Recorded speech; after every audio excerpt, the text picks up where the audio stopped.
Tumagot na ang Pangulong Duterte sa kaso na yan. Sinagot niya na. At ang kanya pong sagot ay nakuhanan po sa video. At yung kanyang sagot na po na yan ay simpleng-simple.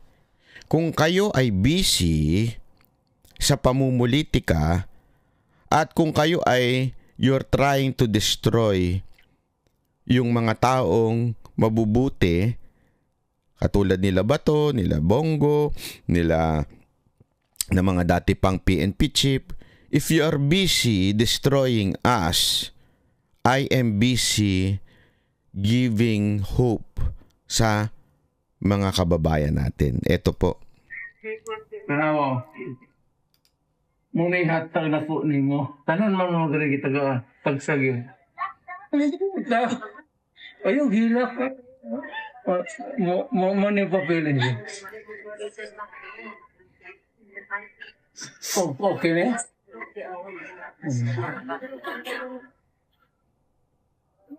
Yung hilak eh. Pasmaran. Kita nyo? Yan ang pagsagot ni Pangulong Duterte. Busy kayo. 'Di ba?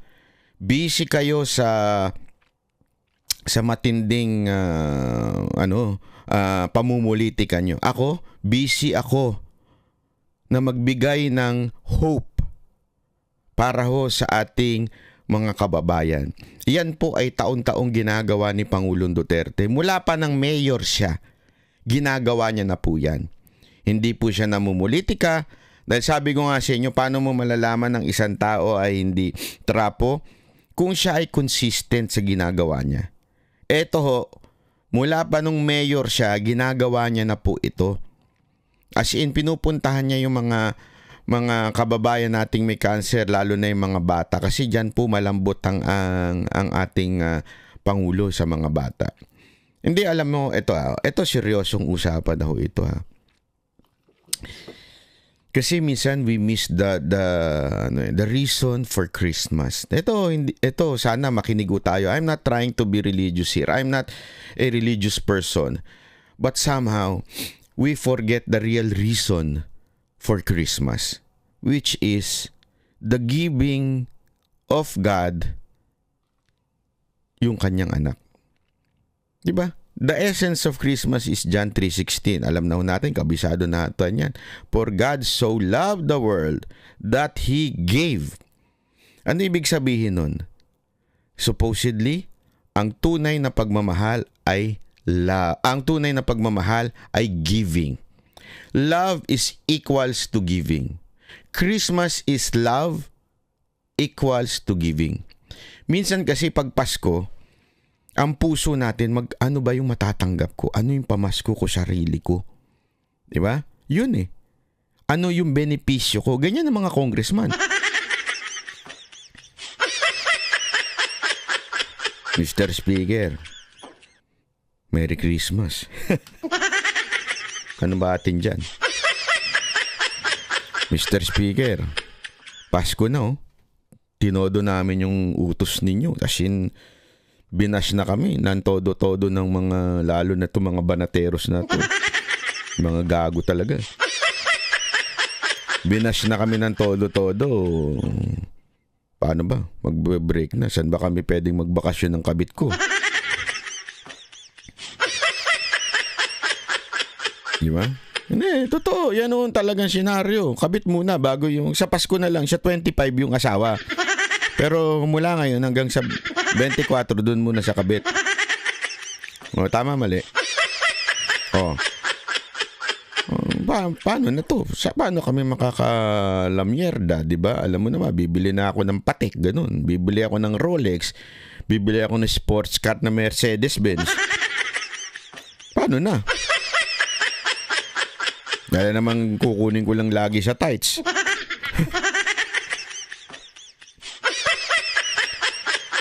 Kawawa naman yung mga nagtatight sa amin. Di ba? Ubus na pera. Wala na nga pera. Pinipwersa ko ba sila magbigay? Paano na? Nakakalimutan na ho nila ang tunay na essence ng Pasko ay magbigay. Kaya nga ho, napakaganda ng ginagawa ni Pangulong Duterte. Bakit kanyo? Ha? Kasi ho, minsan, we feel so justice. Tatawa talaga ako doon. Pwede ko ba i-share lang ng konti ito? Kasi may gago eh. Na may gagong nagsabi, ang ayuda daw ay hindi yan limos. Hindi daw yan. Yan daw po ay justice.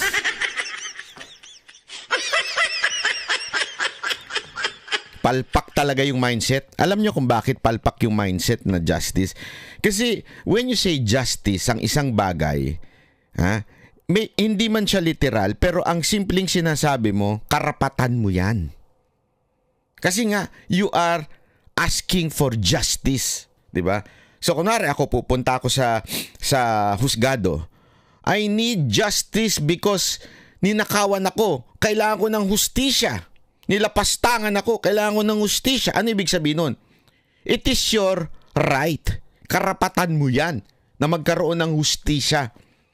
Parang sinasabi ngayon ito ni Speaker Romualdez na yung ayuda ay hindi naman yan pribilehiyo. Yan ay karapatan mo bilang mamamayan. Patay tayo dyan. So tinuturuan nyo ang mga Pilipino na maging, alam mo yun, feeling privilege, feeling entitled. Hindi, karapatan namin to. Hindi. Amin yan. Ayuda namin yan. Pera namin yan. Alam mo, hindi nila pera yun. At lalong-lalo nang hindi mo pera yan, Speaker Romualdez. Pera yan ng mga nagpapagod na mga manggagawa, mga nagtatrabaho at nagbibigay ng tax nila. Pera nila yan. Pera namin yan. Huwag mong ipamigay doon sa mga ayaw magtrabaho. Bakit? Alam nyo, ako naniniwala ako eh. Sabi nga nila, di ba sa networking, shout out kay Sam Bersosa. Olat na olat ka na. Ako naniniwala ako eh. Sa totoo lang, hindi natin kasalanan ang ipanganak ng mahirap. Pero kasalanan mo na pag namatay ka ng mahirap. Hindi. Sabi ko sa inyo, yan ang isang bagay na katotohanan.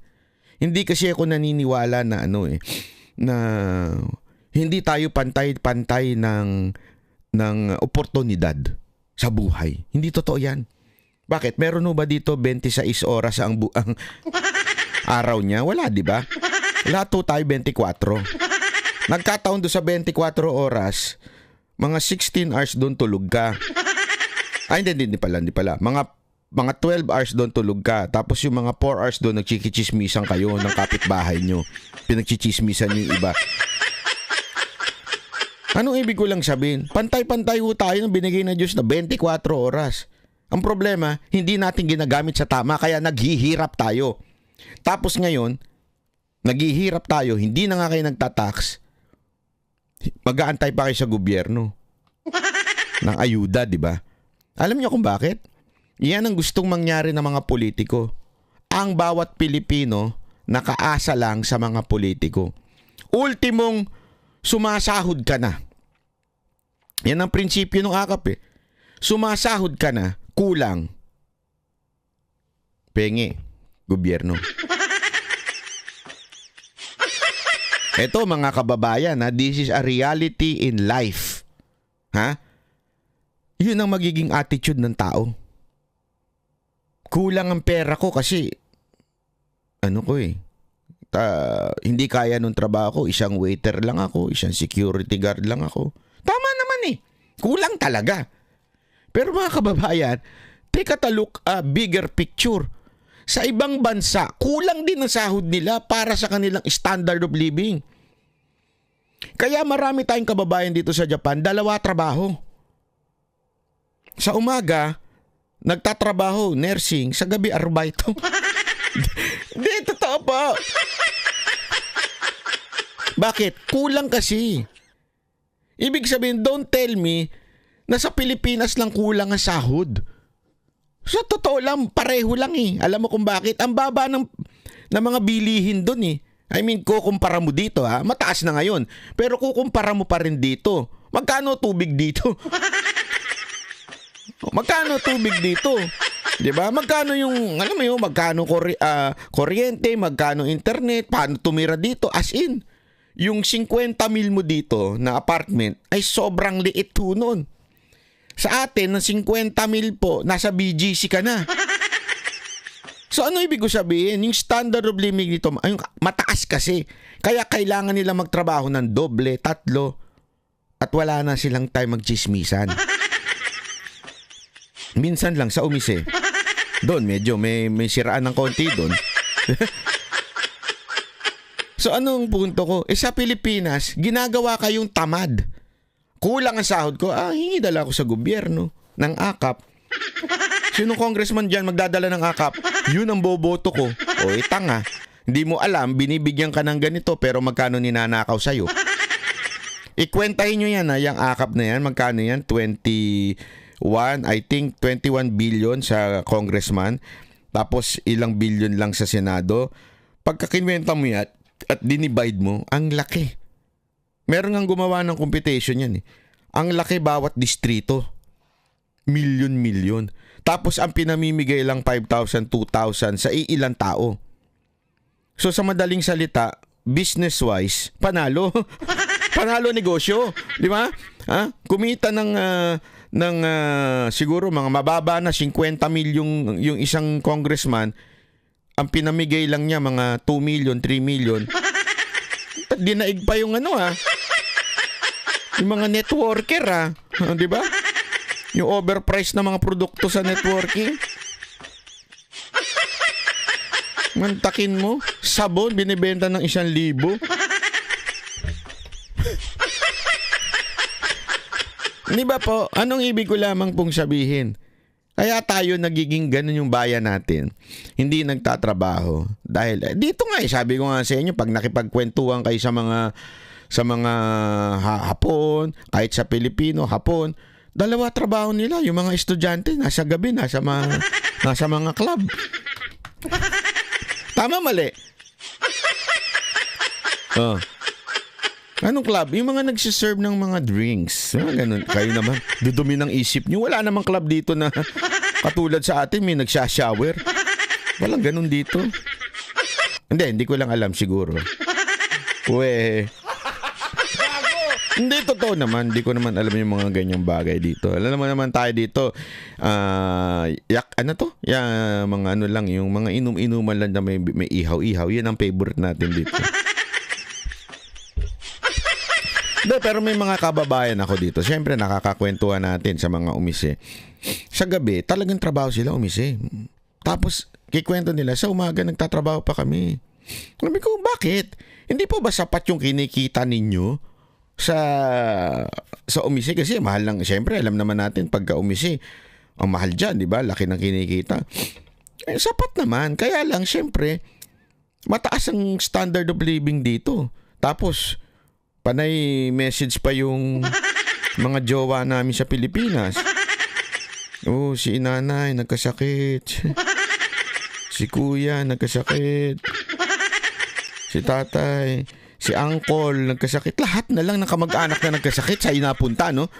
Hindi, totoo naman eh. Kaya ganyan sitwasyon ng mga OFW dito, kahit yung mga residente dito. Ganoon na ang kanilang sitwasyon. Talagang ubusan ng pera. Kaya nagtatrabaho sila. Hindi sila humihingi ng ayuda. Nagaantay sa gobyerno. Alam mo, nauso lang ang ayuda dito nung panahon ng pandemya kasi bawal nga lumabas eh. Pero ngayon walang ganun. Yung antay ako ng gobyerno para bigyan ako. Tapos kung sino man yung Hapon dyan na magbigay, siya ang buboto ko. Wala.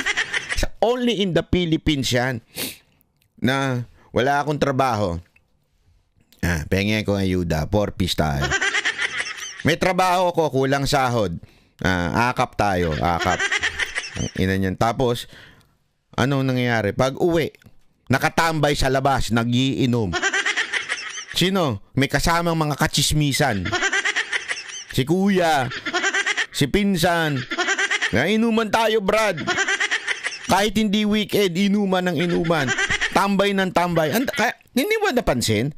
Ang daming tambay sa Pilipinas. Wala naman mga trabaho. Pero sa magrereklamo, wala kaming pera. Kailangan namin ng akap. Andiyan naman si congressman. Aliga, pila tayo kay congressman.